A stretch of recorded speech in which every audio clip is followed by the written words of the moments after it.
अहमदाबाद से मंगलदास जी महाराज और संत महात्मा विराजे हुए सभी के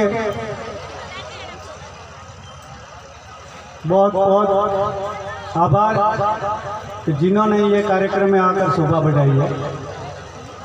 सामने विराजे हुए अपने बुजुर्ग पंचमहान को भी विराजे हैं।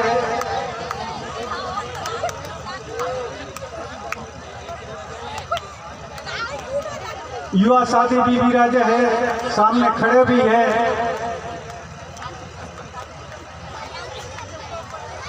और सामने विराजी हुई हमारी माताओं बहनों।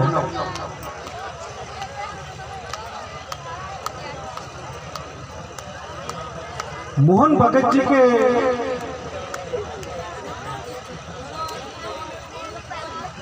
निमित्त जो सत्संग रखा गया है, ये सत्संग में आप पधारे हैं सत्संग सुनने के लिए, तो युवा साथियों का मेरा निवेदन है जो सामने खड़े हैं, तो जो सत्संग की जो गरिमा है,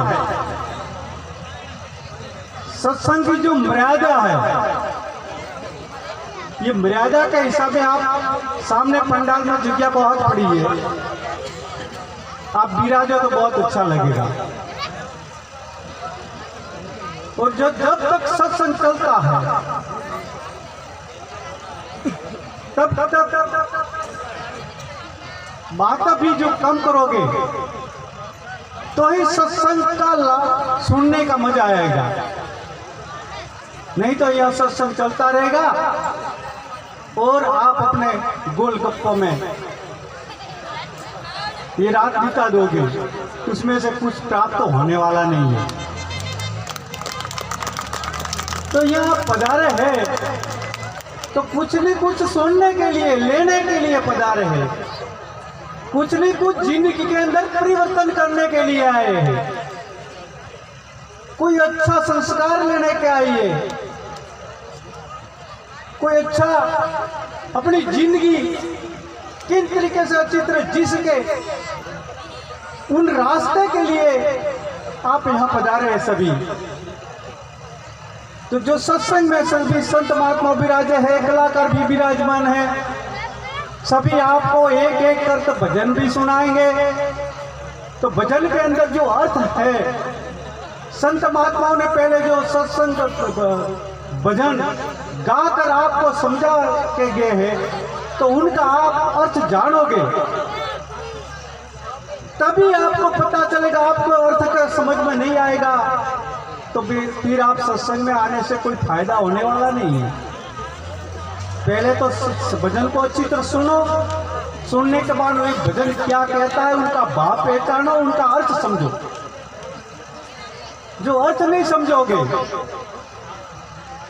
तो चाहे उजागरा करने से क्या फायदा, ये तो उजागरा ही होगा, क्योंकि कुछ पाना तो पड़ता ही नहीं है। आप अपने बातों में गप्पे मारते रहोगे, यह सत्संग चलता रहेगा, रात बीत जाएगी और सुबह में अपने अपने ठिकाने चले जाएंगे। सर खाना तो बहुत अच्छा बनाया, खाना तो खाना ही है, आपने खा लिया है, तो खाने के लिए आना ये भी कोई ठीक नहीं है।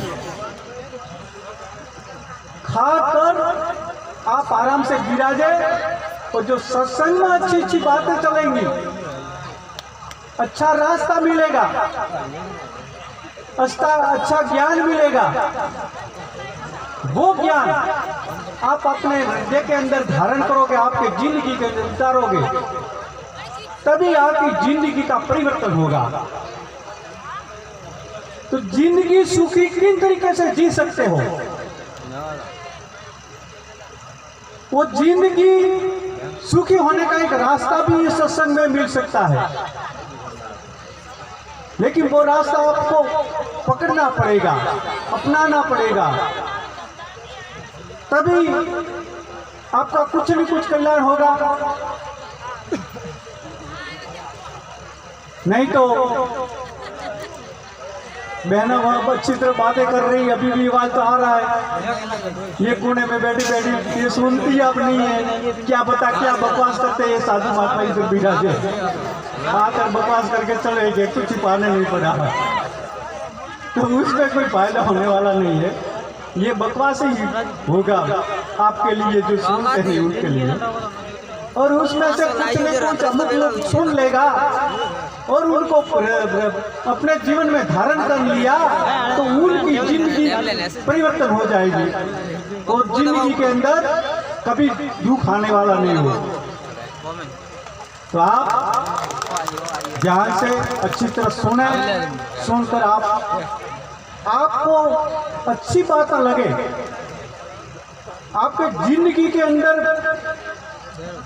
सुख मिले, ऐसी बातें हो उनको पकड़कर जिंदगी के अंदर लेकर अपने घर ले जाकर अपने हृदय में रख कर उन तरीके से आप लोग जिंदगी जीनी है।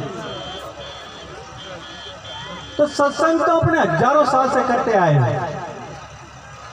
वैसे कहते हैं कि रखिया तो आगे जुग जुग आगे वान हुआ है, तो आप रखिया हो, जुग जुग आगे वान हुआ हो।